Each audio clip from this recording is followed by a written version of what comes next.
dia. A pandemia de coronavírus afetou o mundo inteiro. O número de vítimas fatais foi grande e a economia dos países, as economias, melhor dizendo, dos países sofreram um enorme impacto. Um recente relatório do Banco JP Morgan afirma que o lockdown falhou e destruiu milhões de meios de subsistência em todo o mundo. O relatório do banco critica a decretação de medidas baseadas em artigos científicos falhos por governos assustados, causando o colapso econômico sem precedentes e até mais mortes do que o próprio vírus. Mas o estrago já está feito. Não adianta a gente ficar falando aqui que X empresas quebraram, que a recuperação vai ser difícil. A gente deixa isso para a imprensa que já assumiu o papel de coveira da esperança, né? A gente precisa sair do marasmo, do medo e tocar a vida para frente. E na entrevista de hoje, nós não vamos ficar falando do que já passou. Nós vamos falar do que vem por aí. E o que as empresas podem aprender com essa crise. O nosso convidado de hoje, vocês já estão vendo aí no vídeo, é o Cláudio Delanina. Ele é o presidente da Reed Exhibitions Brasil, empresa que organiza os maiores congressos e feiras no país e atua no mundo inteiro. Cláudio foi engenheiro de sistemas da IBM, onde ocupou diversos cargos, entre eles o de diretor de vendas. Ele foi diretor de vendas corporativas da Microsoft, sócio e diretor do IOB e diretor da Elsevier Brasil. Seja bem-vindo, Cláudio Delanina. Olá, Marcelo, bom dia. Muito obrigado pelo convite. Um grande prazer estar aqui conversando com você. Cláudio, você poderia dizer para a gente o que as empresas podem aprender com essa crise do coronavírus?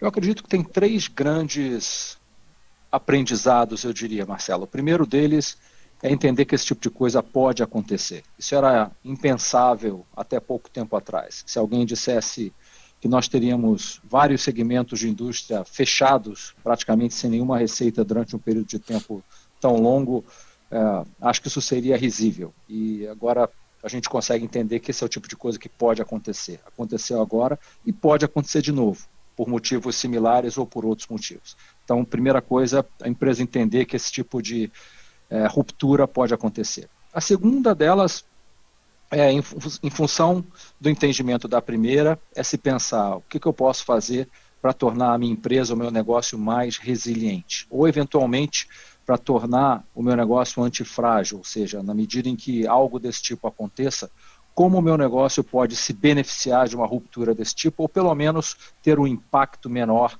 na receita e na operação.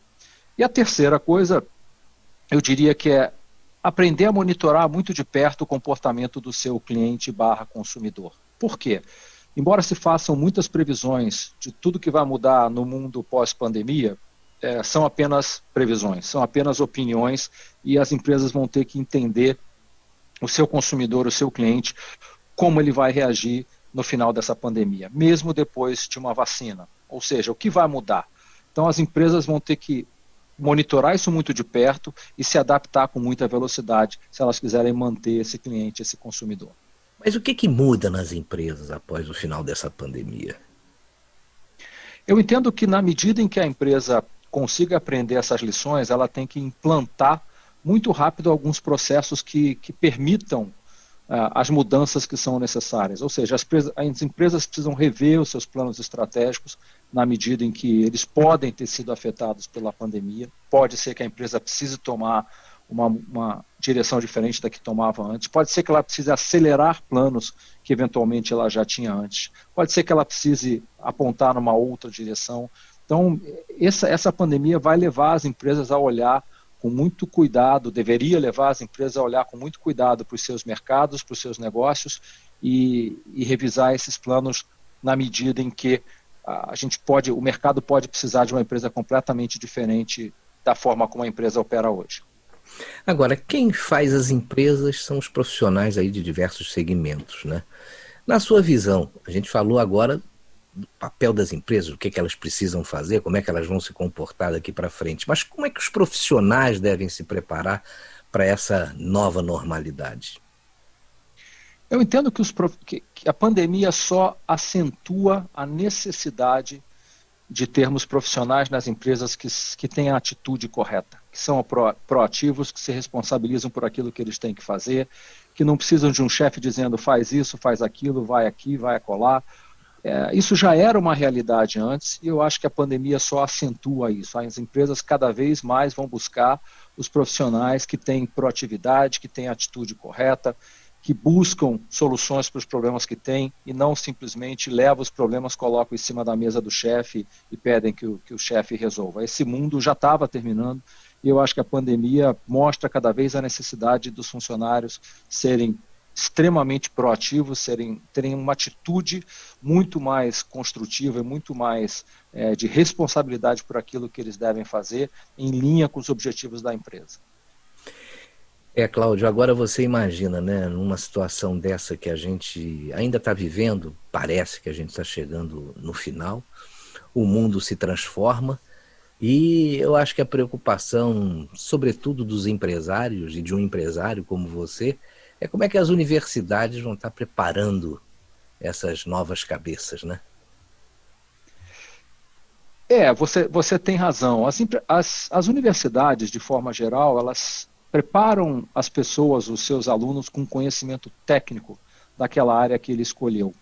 Mas é muito óbvio para todo mundo, eu acho que tem contato com profissionais recém-saídos das universidades, que essa parcela relacionada com proatividade, com atitude, com a forma de fazer as coisas, isso não vem da universidade. Eu acho que nunca veio, não sei se algum dia isso veio das universidades, mas eu acho que cabe muito ao próprio estudante / profissional, né, se portar, aprender a se portar com a atitude correta. Eu acho que as universidades realmente não vão colocar no mercado profissionais com essas características. Talvez com conhecimento técnico necessário, mas não efetivamente com a atitude necessária que as empresas buscam nesse momento.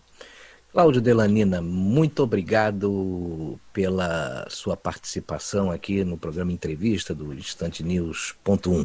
A gente espera poder revê-lo numa próxima oportunidade. Muito obrigado aí pela sua participação. Foi um grande prazer, Marcelo. Eu que agradeço e espero poder participar outras vezes. Forte abraço. Valeu, gente. Muito obrigado. Um ótimo dia para você e continue ligado aqui no Instante News.1. Comunicação com responsabilidade.